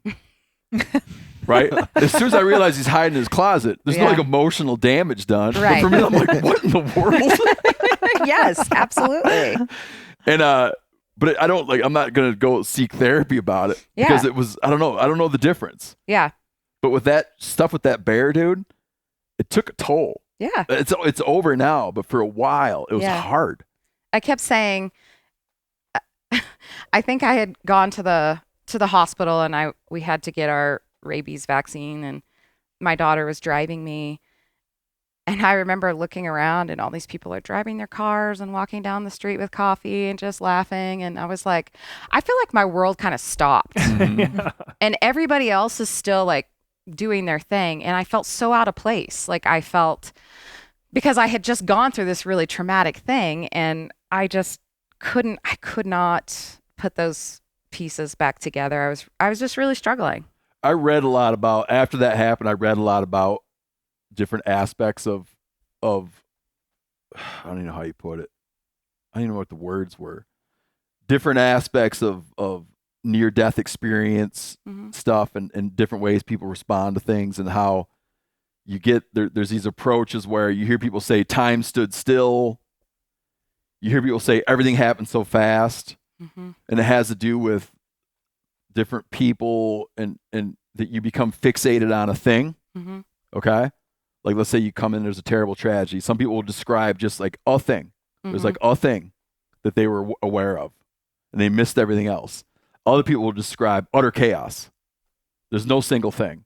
It's just like different brains come into it in a different way. Sure. And through these conversations, this guy wrote an email in after we discussed this on the podcast, and he wrote an email in about one time almost getting crushed by a tree. He was sawing a tree down, and the tree, a breeze came and sent it, and he the tree was coming the wrong way at him. He went to get out of the way and fell and tripped, and for a second he was sure that he was crushed and dead. Yeah. But he get out and the tree missed him. And he said later, it stuck with him so bad. He later went and he cut all the tree up, but he later went and looked like in the hole that he tripped in.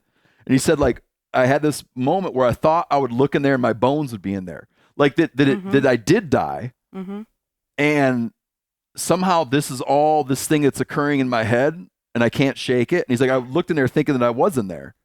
Yeah. And he wasn't, but he had to go check. Yeah. Because like something for him switched that day, you know? Yeah. So it is, man. And I think that it's like a empathy thing too, because it's that stuff with that bear, I didn't think anything bad was gonna happen to me, but I somehow felt like it would fall on me. Do you know what I'm saying? Yeah. Yeah. That it would be like sort of like my thing. Yes. It was like my thing that led to this. Yeah. I don't know. It's like you can't. I try so hard to explain it, but I can't even explain it. It's gone now, but it was there for a while. It was there for some number of weeks. Well, you're the leader of the pack, so it would have been on your shoulders. I was one that, it was my out tag. It was my out tag. You know what I mean? Like, I set this, you know, I created this thing, and then now look. God, it's like, it was the flash. It was like the smallest flash, but it never, ever went away, man. Yeah. No, I shouldn't say never. It took forever to go away. Yeah. It's terrible. It is. It's, I honestly, like, I would tell them, I think something's wrong with me. Because, really? Because I seem to really struggle. I did. I struggled a lot. And I think I even told Jen, maybe Leila, it was probably a group message where I was like, you guys seem so okay. And I cannot get there. Yeah. And it took me a while. Like, it was hot. I don't know. It took me a while to get there. Now I can laugh about things, and, you know, it's easier. Everyone's okay. I'm definitely in therapy, but I have been. So, you know, it's not a new thing for me, but you know, you got stuck. Yes. You got stuck in the version. Yeah. You got stuck in the version where she just passed out and died. Yes. Like your head got there, and your head don't want to leave that spot. Yeah. And you can't tell it to. Yeah. Yeah. So, you know, Ugh.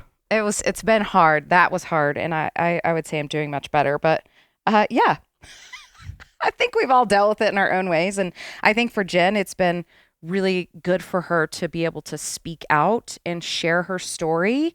And I'm the opposite. I'm like, I don't really want my face out there. I don't want to talk about this. And a lot of it does have to do with the really negative reaction that happened all over the internet. Photos were posted of Jen and the crap people were what do you mean saying. the negative reaction?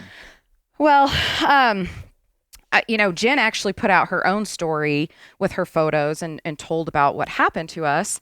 And so many people were really awful. And what I will say is like, it's kind of like those stories where you hear about tourists that are in Yellowstone and they go up to a bison and they get kicked. Hold on, that it was you guys were so dumb for floating down a river? Yeah, Yeah. people were saying that we were probably out-of-staters trying to take selfies. Trying to pet the otter. Trying to pet the otters. We What? weren't paying attention. We weren't aware. We didn't know what we were doing. Whatever, I mean, dude. there were very terrible things. And so it actually, it got to a point where I had to say, okay, this can't be a thing that I'm looking at because these people, one, don't know us. These are like comments and Yes. like news Yes. media websites. I never traffic in that stuff, man, because when I hear someone getting attacked by something, I always think, yeah, I can picture that.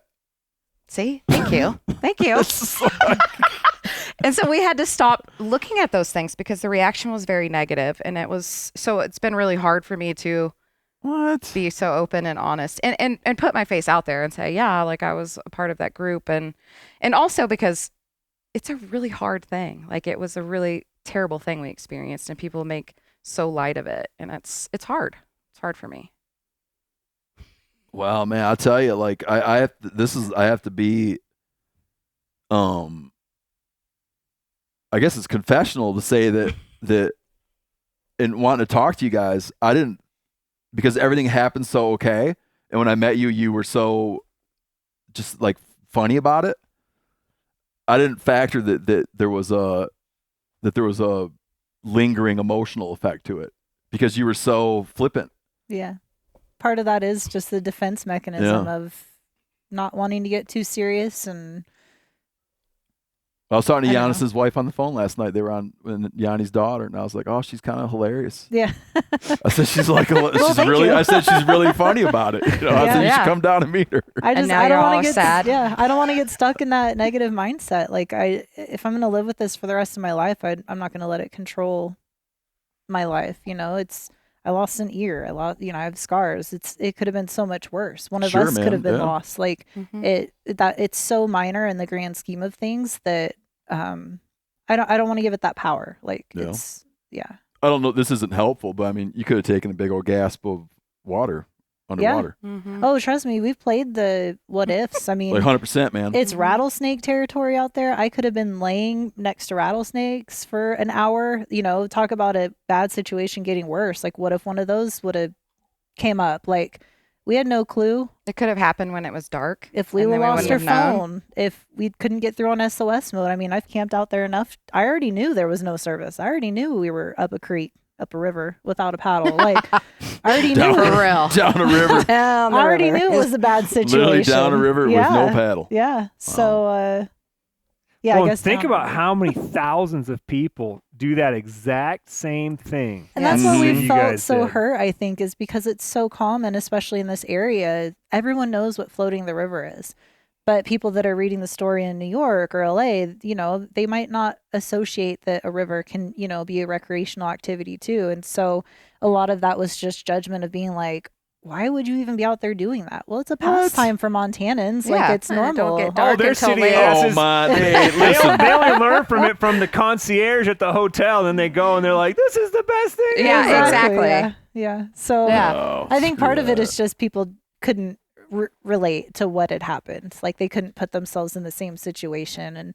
And some of those people, I don't know, I actually tried to come at them with kindness. Is it's like, I actually truly hope that you never have to experience this situation, or you don't have to see a loved one go through the situation, because it's not just us who are reading the comments, it's our family members, it's our dear friends, and it's traumatizing for everyone involved. And it's like, why you have to be so unkind to people at one of the worst moments of their life just blows my mind. It's just not how I operate. It's not how we operate. And just to know that there's so much like ugliness in the world, I think that was almost the hardest part to be okay with. But on the flip side, there were so many great people who reached out, and we met neighbors for the first time. They came and mowed my lawn so my husband didn't have to worry about it while we also had our 2-year-old son. Meal trains and just sweet offers of help or cards, flowers, like everything. And I had hundreds of people message on Facebook, and not a single one of them was negative and any mean. The comments, it's easy to be a keyboard warrior, and respond to something. But I don't the get people, I don't know why. I don't understand it, man. I don't understand it. People are savage. Yeah. Yeah. And I guarantee they wouldn't say it to your face. No. Yeah. I No would chance, actually, I would love to meet some of them face to face So would and I. have them try and say it. Like it's just too easy for people to be mean.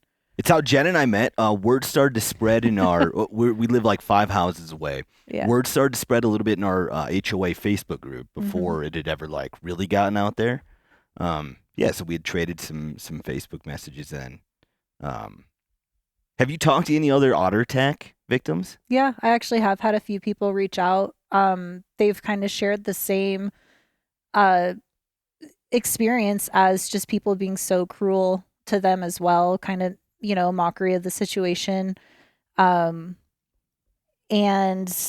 people, would say, oh my gosh, I floated that exact same stretch the week before and we had otters charge us too. Luckily we had oars and we could, swat them away. I mean, Were the other victims men or women? women actually. So in 2017, I was freelancing and I covered a story for Field and Stream of somebody in Minnesota got attacked by what they thought was a muskie. They later figured out it was probably an otter. In that same lake 5 years later, a woman got attacked by an otter. We were just talking about beforehand how a Succession actress got attacked by an otter last year. We had a stat on trivia one time that was like 80% of lightning strike victims are male because they participate in more high-risk activities like camping, fishing, things on mountains and water. And there's leaning on flagpoles. yeah, there's like some real anomaly where like all the Golf. otter attack women or otter attack victims I'm aware of, which is now like 7 or 8, have all been women. Yeah. There was actually a guy right like a month after us in I think it was Northern California. Yep. He was out swimming in a lake and he was out by himself. His wife was, from what I read, she was up at the like cabin or whatever they had been staying in, and he was attacked, and it was very relatable because he had a lot of the same thoughts that I had, like no one's going to hear me, this is the end, all those things. And he's the only male that I'd heard of that had been attacked. But Prior to you, I knew of one, and it was a trapper who got mauled by an otter. yeah. How'd that go down? Yeah. I don't want to say the brother had it coming, but he, I definitely don't. He had a crossover set on a levee and hooked the otter, but on a drowner rig, but it didn't. I don't know if he jacked the drowner plate up or whatever, but so he was trying to assess how he was going to deal with the situation and slipped Oh, crap. in with it. And they got him through a hip boot, through his jeans, and through his long johns, and got his leg pretty good. But Yeah. definitely not, just different Sure. situation. Not a, you wouldn't call that a random, a friend of mine, the writer Ian Fraser, he wrote a thing about how bears are covered in the news. And it was sort of like an article about the way bears get covered in the news. And he talked about some bear attacks being described as senseless. Senseless violence. Oh, gosh. And the otter would probably, bless his heart, the otter would probably like, no, that wasn't senseless at all. It was a she. It was like, what are they doing? Yeah. They're like in my spot Yeah. where I fish and like get out of the spot. Exactly. Yeah. That's what we've heard. They're super territorial. It could have been like a really rich food source for them. There could have been young nearby. We didn't see She's like, any, senseless but my ass. Yeah. Yeah.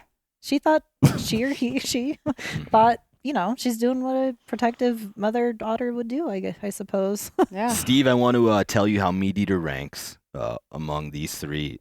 Jen had wrote an update in the GoFundMe about a month after the attack. She said, guys, the media attention is nuts. At this point, I have said no to interviews. It wasn't just me that was there that night. There were 3 of us, and we all have a story and perspective to share. However, we all agreed that if Oprah reaches out, we'll do an interview. I So- forgot about Oprah. that. I don't think Oprah- is she in the biz still?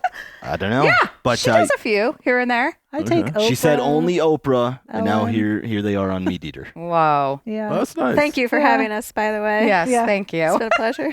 A part I left out is when she said the media attention is nuts. We've had people reach out from the UK, Latvia, Brazil, Denmark, Latvia? Australia, Yeah. Was it Giannis? Croatia, Latvian Inside Eagle. Edition, People Magazine, Fox, CNN, Outdoor Magazines, Podcast, MeatEater, etc. We were Oh. listed I among said the MeatEater. folks that all reached out. Huh. Well, thank you for coming on. Yeah, thanks for having us. My invitation comes from a place of warmth. Thank you. Yeah, I would I never don't know. think. This guy's laughing. I don't know. No, when I say that, I would never have any part of me think, well, they had that coming. Yeah. Well, thank you. Come A lot of on, people did. It wasn't very nice. tubing, Yeah. this floating. Yeah. Just enjoying life. We even had How a, dare birthday. they? I won't mention what organization, but Why not? someone was, I don't know. I've never been on the radio before, so I don't know what I can't say. What do you mean, an organization? Someone involved with animals that was ahead. researching the event, and they even made comments that if only I could have stayed on my inner tube, my injuries wouldn't have been as bad, and asked me how much I thought alcohol had to do with the accident. Who is this group? FWP. Oh, okay. And that was the next day, and it felt very raw and very much like victim shaming in a way, like Yep. it basically accusing me of having, fun on my birthday, and that I asked for this to happen. And, By and falling off your inner tube. yeah, and I told him, I said, you know what, I think if that played a part, I wouldn't have been here to talk to you right now. But it just felt so accusatory and shameful. Mhm. I was just really kind of shocked by that response. And my husband, we asked what was going to be done if they were going to go out and, assess the situation. Because so many people asked, well, were they rabid? Well, we don't know. Like, as far as we were told, there wasn't a major investigation by their own admission, that it was a one-off situation and that it wasn't much to research. And our point was, well, isn't that the situation you would want to research, is the one-off? Yeah. Yeah. And so it just felt like you weren't taken serious from the get-go. And then, like Stephanie said, all the negative media comments and stuff like that, it just felt like, wow, this is really awful. And I don't know. They treated you for rabies, though, even though Yep. they didn't, all 3 of you. Yeah. Mm-hmm. Yep. That was fun. Yeah. I had 3 shots in the ER because my wounds were everywhere. They had to be just general locations. I think yours were around your injuries. Is that right? Like around the bite wounds. And then we had to go back for 3 separate doses afterwards at 3 days, 7 days, 14 days. Have you guys been back to that stretch of the river? No. Do you think you would go float that stretch again? Not that stretch. Do you think you'll float this summer? We're talking about doing it on the 1-year anniversary, but we're going to go to the Madison. Where all the people are. Yes. Okay. During the day. Loud Yeah. noises. Yes. I got a friend of mine that he was a commercial fisherman and his boat sank Mm-hmm. and all the people on his boat died, but he lived and actually kept Yeah. one of the guys with him on a little piece of detritus they were floating on, and he was rescued after some days and changed his birthday. Oh, wow. And from then on, he made it that's the day he celebrates his birthday. Wow. The day they pulled him out of the water. Yeah. Because he said, like, shit started over for him that day, and that was going to be the day that he turns Yeah. whatever, Wow. whatever Yeah. age, Wow. Just like a strategy, right? Yeah. Yeah. That's So you should go intense. float on that day. We are. That's The day it's after our her goal. birthday. Yeah. You bring a pistol? I have a diver's knife now. And it will be strapped on tight. Where are you going to mount it? I don't know yet. Somewhere I can easily access it. What diver's knife did you get? Can I get you one? Can I get you a different one? I don't my husband bought it for me for Christmas, so I don't exactly know which kind, but I trust what he picked out, but sure. You could Maybe have for one, these you could two. have Are you one going to go on one your each arm? Are you leg. go on your leg? What are you thinking? I was thinking my leg. I'm but going to have to get one. I guess I'll go with my arm. yeah. Okay, cool. Yeah, people are like, did you see the ladies with the knives? They're a bunch of badasses. The ladies with the knives and the little beer floating. Yeah. Yeah, they're good. And our tattoos. We didn't talk about the tattoos. Oh, you yeah, wanted to tell me- talk I was about. going to ask. Let's end so on that. you're not the only one that has No, a all three of tattoo. us have Okay. it. Mhm. Yep. Explain the tattoo. So the tattoo is a cow that just comes from a funny part of that night that represents us all. Because we had actually been talking about getting a matching tattoo that night before the accident. Mm-hmm. And so we customized it. So it's a cow in an inner tube drinking a beer, and the beer can says FTO for Yeah. F the Otters. And then I had them make the right ear of my cow bitten off so we could match. That was a good idea. So, Yeah. yeah. And hold on, where's Stephanie? Where's yours? Mine's on my back. Oh, Right- so you right didn't, above you her didn't match scar. locations. No, Nope, I didn't. Different locations. Right above my bite mark. Yeah. Different locations, different colors. Oh, Yeah, you know. We had a guy Wow. on. It hasn't come out yet. Well, anyways, Brad Leone. There's a guy named Brad Leone. He's funny. He people get sleeves. Mhm. He's thinking about like sleeving his butt. Oh, God. That's awesome. That's pretty wild. That's I've thought about cool. an actual sleeve, but Not on your butt? not on Yeah. my butt. Yeah, he might sleeve his butt cheeks. That's It's awesome. a great Okay, idea. cool. Yeah. You probably won't be the first one. No, probably No, not. definitely not. I don't think he's actually gonna. It's more of a. I think he's kind of mostly joking. But thanks for coming on the show, Yeah, thanks for Thanks having for us. having for us. having us. dude. It's a rich story. I'm glad everybody's good, Yeah, Yeah. us too. and I hope you get over that feeling. Yeah. Logic would suggest, because look at her, she's great. Right? Exactly. And it's true. single. Yes. And, single. Oh no, I'm saying for your feeling of guilt, Yeah. just keep. I know. I think Jen actually told me that one time. I was telling her about what I was feeling, and she said, I'm okay with everything that happened, the way I look. You need to get there. Yep. And that actually really helped me because I was like, she is okay. We're Yeah. sitting right here. She was feeling more worse for my injuries than I was, and I was like, dude, if I can laugh about it, you can be okay. Just chill out. Hey man, you're a Get there. good friend. Listen, you're a good friend. My kid told me a quote the other day. He said, "If friends are money," I don't know where he didn't make this up. He said, "If friends are money, it's better to have 4 quarters than 100 pennies." Yeah. Yeah? Mm. You're a That's 50 right. cent. You're a 50-cent piece, dude. Hell yeah. All right. So that's good. I like it. I'll take it. All right. Thanks, guys. Thank you guys Thank for. you. I just want to add Please, something too man. as a Yeah. thank you, but thanks for being so like open and vulnerable about it. Because again, not what I was expecting coming to work today. But yeah, because you just think you're just gonna come here like a funny otter attack story, and that's Just another funny otter. That joke. guy. right. But So did you- anyone that's laughed, Yanni says it's not funny. yeah, no, it's not. I mean, you guys are laughing Yeah. about it, right? But It's taken us a while to laugh. exactly, but- and it's Yeah. that really fine balance, right? And like you're Mhm. saying, it's a way to cope with it too. Yeah. Yeah. But yeah, but Gotta yeah, keep you on your toes. yeah, totally, Especially with this one. yeah. Me? Well, thank you guys. Thank you. Yeah. Yeah, I Pleasure. appreciate it. Thank you very much. Thanks. Yeah. Thanks for having us.